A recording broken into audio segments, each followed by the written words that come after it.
All right, have and have not fans. We're going to talk about Laura and her husband's scheme to con the Ice Queen, aka mark her. They use several different phrases when it comes to one particular character, identifying a potential victim for extortion, affairs, blackmail, or downright robbery.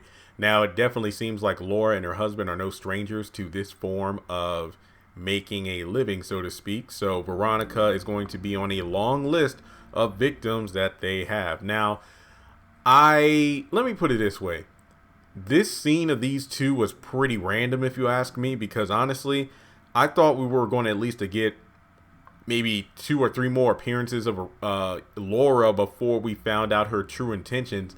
This really reminded me of when Broderick, I forgot the episode, but it was the episode where Broderick and Catherine had it was when what was it? It was when Sarah was confronted by Catherine and Jim at Catherine's house. Then Catherine was dressed in a blue out. Yeah, she was in a blue dress and she went to the Artesian Hotel to be with Broderick. And right before they were going to have sex, Broderick out of nowhere decided to tell Catherine everything about how he runs the prostitution ring and he's going to, get Catherine for sexual harassment and whatnot if she doesn't give him money or something like that.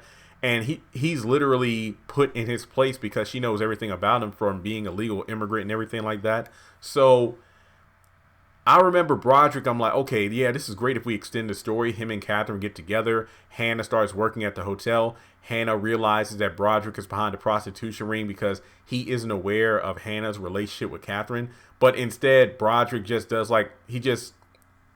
he has, what is it, diarrhea of the mouth and just exposes everything at once instead of it being a actual plot point. Not something that's drawn out and dragged out for story purposes, but something that's actually carefully woven into the scripts.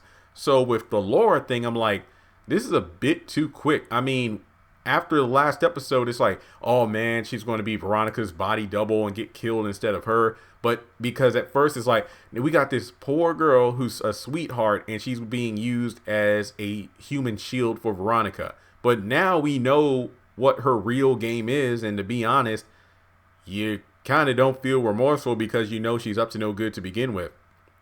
So I do believe they said that her husband would play the role as like the pool boy. So that could explain that one scene from the video I did a couple like last week about, Laura being a pawn or something like that. And we see that her and her husband are in Veronica's kitchen. So that could explain why he's actually in the house. Now, will they be successful where RK wasn't in regards to taking things from the house without being caught? We know Veronica has cameras everywhere, so I'm pretty sure Veronica, if they do manage to steal, Veronica will find out about it.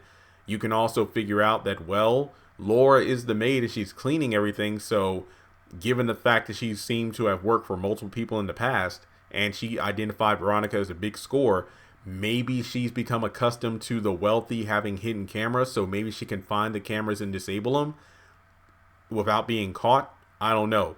But I just feel like this is a bit too much too quick when it comes to the Laura storyline. Laura, Linda, Lisa, whatever her name is according to Veronica.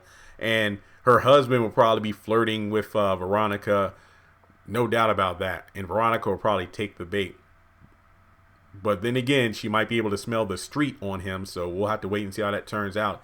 But I honestly don't have a lot to say about this. I mean, will they be able to successfully raid the Ice Queen's castle? Possibly. But I feel like this doesn't make me feel any remorse for Laura if she does end up being killed because of Veronica. So, because we know that she wasn't up to any good to begin with. But her husband, the actor that plays him, was actually in the movie Nobody's Fool. She was Tinka Sumner's character's ex-fiance in that film. That's where I remember him from, but that's about it in terms of what I have to say here. So let me know your thoughts in the comment section below. Do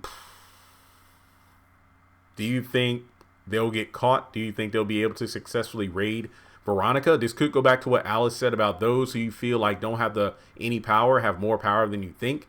So possibly Veronica could be on the run for her life. but then lose everything in her house. I don't know. There are just so many ways this can go down. It would be ironic for her to be robbed because of all the property damage she did at David's house, not to mention burning. Yeah, she's keen on setting houses on fire, but how about a house that's been raided or ransacked? How about that? That would be interesting. So let me know your thoughts on this. Let's go for a goal of 55 likes on this video. Subscribe to the channel if you are new and hit the bell notification icon so you don't miss out on any new content. And on top of that, check the links in the description below to follow me on my various social media platforms.